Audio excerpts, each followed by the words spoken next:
Hello guys, ഇസ്മിത് life ഹൗസിൽ ഇന്നൊരു day in my life ചെയ്യാം. രാത്രി ബൈക്ക് ടൗണിൽ വെച്ചോണ്ട് കാലത്തെ പോരിന്റെ മുറ്റത്തിൽ വന്ന ബസ്സിൽ കയറി അങ്ങനെ 10 മണിയാകുമ്പോൾ ടൗണിലേക്ക് എത്തി. അങ്ങനെ ഷോപ്പിലേക്ക് നടക്കാൻ തുടങ്ങി. ആ സൈഡ് ഈ സൈഡല്ലോ ഷോപ്പാറെല്ലാം തുറന്നിട്ടുണ്ട്. ഫ്രൂട്ടാർ കാലത്ത് തന്നെ വന്നിട്ട് തുറന്നിനി. എന്നിട്ട് ഇയാൾ ഇങ്ങനെ നോക്കുന്നത് നല്ല ചോളവും നാടൻ കക്കരും അട്ടിക്കട്ടി നേരത്തിൽ വെച്ചിട്ടുണ്ട്. പാൻ വെക്കുന്ന പയ്യെ നോക്കി ചിരിക്കുന്നുണ്ട്. ശരീഫും കബീറും ഫുൾ ഫോമിലുണ്ട്. അങ്ങനെ നമ്മളെ സാമ്രാജ്യത്തിലേക്ക് എത്തി. Mubarak trade centre. എന്നിട്ട് പിന്നെ അർത്ഥമല്ല ആര് തോന്നിട്ട് ചെക്കനെല്ലാം തുറക്കുന്നുണ്ട് ഷോപ്പ്. അങ്ങനെ ലോക്കിന് കീ അങ്ങോട്ടിട്ട് ഒരൊറ്റ പൊന്തിക്കല്. ഗ്രീസ് ഇടാത്തോണ്ട് ഷട്ടർ നല്ല ജാമായി. അങ്ങനെ ഓപ്പൺ ആക്കിയിട്ട് ലൈറ്റെല്ലാം ഇട്ട് ഇനി കുറച്ച് പണിയുണ്ട്. ഇനി ഞാൻ കുറച്ച് അധ്വാനിക്കട്ടെ. ഈ കാണുന്നത് തന്നെ വെസൽ. ഇത് ഇങ്ങനെ ഇരിക്കുന്ന ഭയങ്കര വെയിറ്റ് ഉണ്ട്. ഒന്നും വെയിറ്റ് ഇല്ല. ഇതാണ് വെള്ളം ക്ലിയർ ആക്കുന്ന സാധനം. ഉള്ളിലേക്ക് മെറ്റീരിയൽ ഇട്ട് 4-5 ആൾ പിടിക്കാമാണ്. അങ്ങനെ ഉള്ളിലുണ്ടായ കൂളറെല്ലാം പുറത്ത് വെച്ച് ഡിസ്പ്ലേ വെച്ചിട്ട് നമ്മൾ സെറ്റ്. ഇനി അടുത്ത പരിപാടി തൂത്തുവാരം. വലിയ പൊടി കാര്യങ്ങളൊന്നും ഉണ്ടാകുന്നില്ല, എന്നാലും പതിവ് തെറ്റിക്കണ്ടല്ലോ. എങ്ങനെ അത് കഴിഞ്ഞിട്ട് മിച്ചവന്റെ ഒരു ഗോൾ ഒന്ന് 2 ഫിൽറ്റർ വെക്കാണ്ട് വേഗം പാക്ക് ആക്കി വെച്ചു. അങ്ങനെ മുകളിലേക്ക് കയറി താഴെയിട്ട് നല്ല 2 ഫിൽറ്റർ നോക്കിയിട്ട് എടുത്ത് അക്വാ ഫൈറ്റർ നടന്നിട്ടാണ് ഇതിന്റെ മോഡൽ. ടോപ്പ് സാധനം ഉള്ളിൽ ഏറ്റവും സെയിലുള്ള സാധനം. നല്ല കംപ്ലൈന്റ് ഒന്നും വരാത്ത സാധനം. 7 സ്റ്റേജ് ഫിൽട്രേഷൻ. കളർ വരുന്നത് ബ്ലാക്കും വൈറ്റും. ഇനിയിപ്പോ ഇങ്ങനെ ബാണ്ടാൾ കോൺടാക്ട് ആയിക്കോ. അങ്ങനെ സാധനം എടുക്കാൻ വേണ്ടി നമ്മളെ സൽമാൻ വന്നു. അങ്ങനെ സാധനം കൊടുത്തിട്ട് ക്ലാസ് ചായ കുടിച്ചിട്ട് യൂസഫിന്റെ അടുത്ത് വന്ന. യൂസഫിന്റെ ഒരു ചിരി നോക്കിയാൽ വൈകുന്നേരം ആകുമ്പോൾ ആൾക്കാർ പറഞ്ഞിട്ടുണ്ടാവും. മാർക്കറ്റ് പോകുന്ന റോഡിന്റെ എതിർക്ക് തന്നെ യൂസഫിന്റെ ചായക്കട. അങ്ങനെ ചായ കുടിച്ച് ഷോപ്പിൽ വന്ന് കുറച്ച് പണിയിലുണ്ടായി. നമ്മൾ ഡ്രോപ്പ് ഷിപ്പിംഗിൽ കുറച്ച് ഓൺലൈനിൽ കുറച്ച് സാധനം സെയിൽ ചെയ്യുന്നുണ്ട്. അപ്പൊ അതിന്റെ കുറച്ച് ഓർഡറെല്ലാം വന്നിനാ നോക്കി. അതിന്റെ ഇടയിൽ ഉച്ചക്ക് ഫുഡ് കഴിക്കാൻ പോയ വീഡിയോ എടുക്കാൻ വിട്ടോ. ഇനി വൈകുന്നേരം നമ്മൾ ചെക്കനെത്തി. ഫോനെ കൊണ്ട് വീണ്ടും യൂസഫിന്റെ അടുത്ത്. ഇനി യൂസഫിന്റെ ഉള്ള കടിയെല്ലാം തോന്നിട്ടായിട്ട് ചോദിക്കുന്നത് ഇനിയും കടി ഉണ്ടാകുന്നു.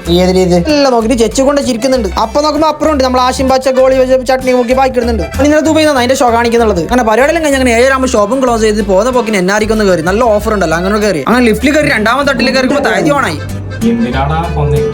ഞങ്ങൾ അനാഥരാണ്. അത് കഴിഞ്ഞ് ആടത്തിറക്കി ഫിദാസിൽ കയറി നല്ല സ്റ്റീം അടിച്ച് നാട്ടിലേക്ക് വിട്ടു. അപ്പൊ എന്ത് ചെയ്യാ, ഫോളോ ചെയ്യാം. അടുത്ത വ്ളോഗിലാണ്. ബൈ.